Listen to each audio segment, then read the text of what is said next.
Imagine the Vatican. Close your eyes and picture it. You probably see high ceilings, smell burning incense, and hear the soft, rhythmic chanting of prayers.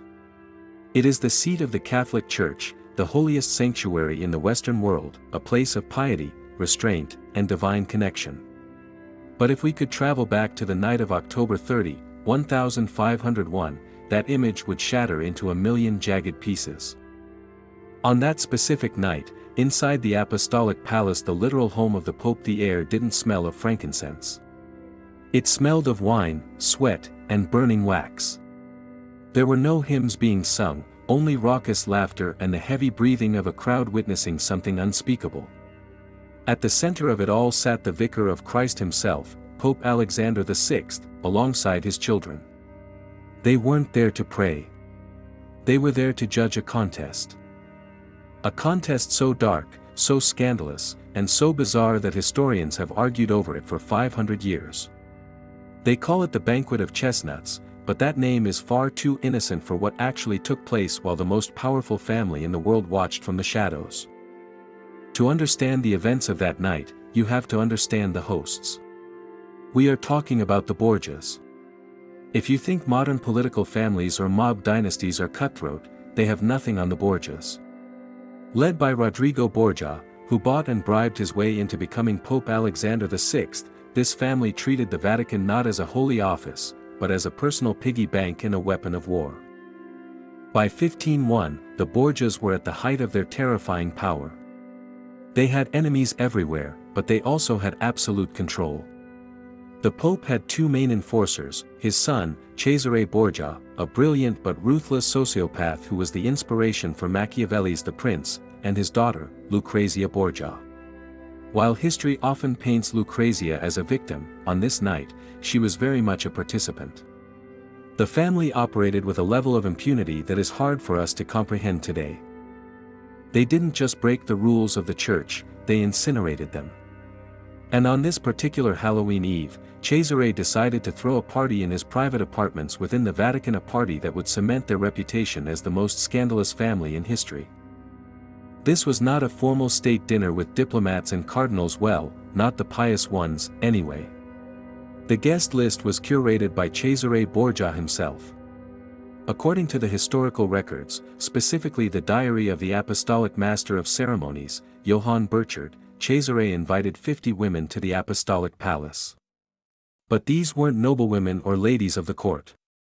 They were described as courtesans, a polite term for high-end prostitutes.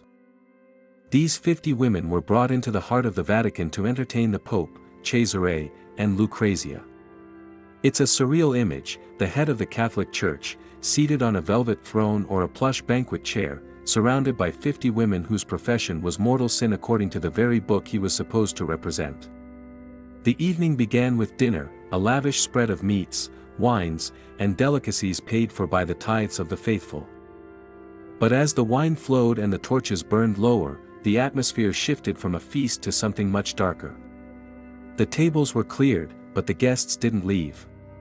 The entertainment was just beginning. After the meal, the mood in the room changed. This wasn't about conversation anymore, it was about spectacle.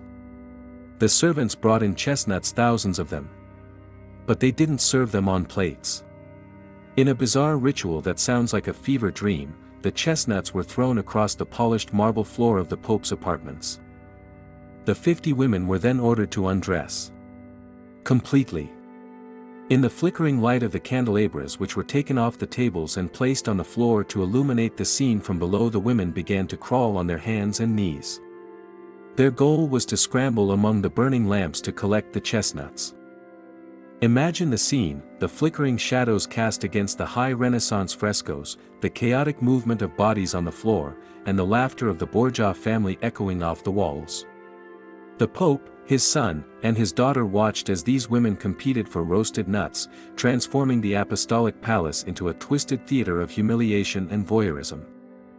But crawling for chestnuts was just the warm-up act. The night was about to take a turn that would make this event infamous. The Borgias weren't just watching for fun, they wanted to gamify the debauchery. Servants brought out prizes. These weren't small tokens. We are talking about silken tunics, pairs of shoes, and hats made of fine velvet. In the 1500s, these items were worth a fortune. These prizes were displayed prominently for everyone to see. However, they weren't for the women who collected the most chestnuts. They were for the men. Several men servants, guards, perhaps even some of the lower-ranking guests were invited to join the women on the floor. The contest was simple and brutal, a competition of carnal endurance. The prizes would be awarded to the men who could perform the act with the courtesans the most times in succession. It was a race, a public display of stamina taking place in the halls of St. Peter. This is where the story gets particularly chilling regarding Lucrezia Borgia. At the time of this banquet, Lucrezia was preparing for her third marriage to Alfonso d'Este, the Duke of Ferrara. She was effectively leaving her family to secure a political alliance. The banquet was, in a twisted way, a farewell party for her. Historical accounts suggest that Lucrezia wasn't hiding her eyes or fleeing the room in shame. She was sitting right there next to her father and brother. Some interpretations of the Latin text from the archives suggest she even helped judge the winners. She watched the 3 times or 4 times or however many times the victors managed to perform. Her presence is what makes this event so historically damning. It suggests that she was completely desensitized to the moral corruption of her family. To the Borgias, this wasn't sin, it was Tuesday. It shows a disconnect from reality that only comes with absolute, unchecked power. You might be thinking, this sounds too crazy to be true. Is this just anti-Catholic propaganda? That is a valid question. The Borgias had many enemies who loved to spread rumors about incest and murder.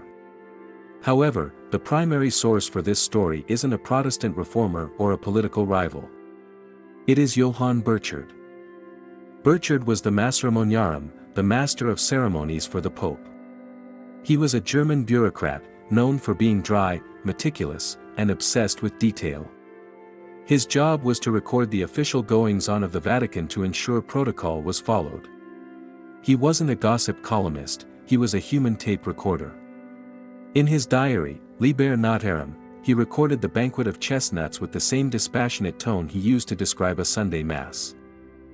He listed the chestnuts, the courtesans, and the prizes for those who knew the women carnally the most times.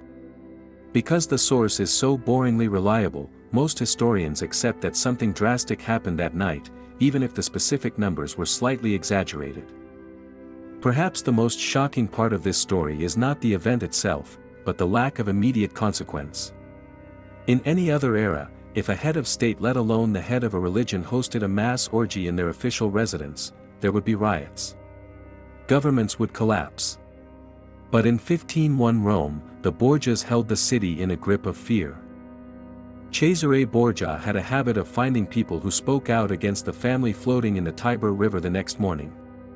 The corruption was so deep-rooted that the cardinals who should have been outraged were likely either participating, bribed into silence, or too terrified to speak. The banquet of chestnuts was the ultimate flex.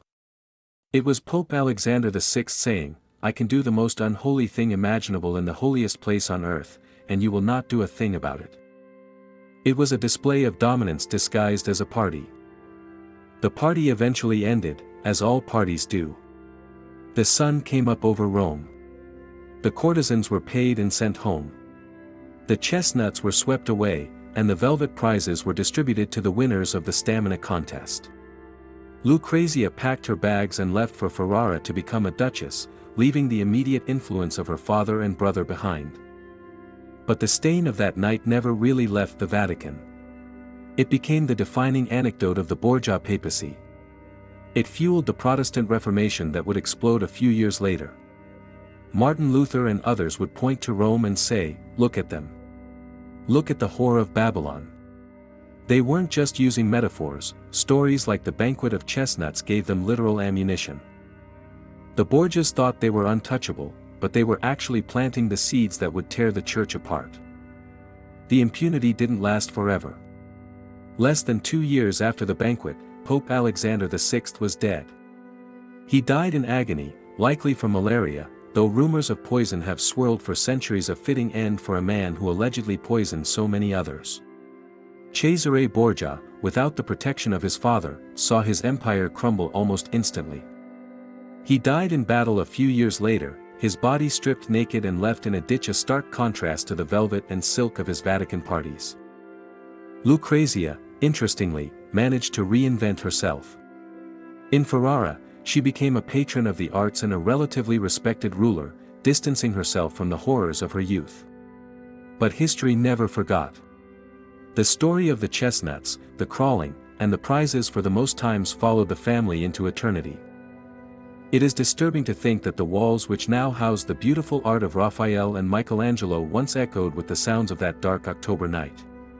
The banquet of chestnuts remains a stark reminder that power, when left unchecked, rots from the inside out.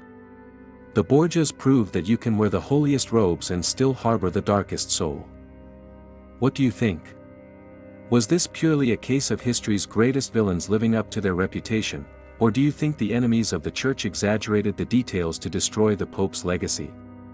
If this slice of dark history fascinated you, please destroy that like button, it helps the channel more than you know.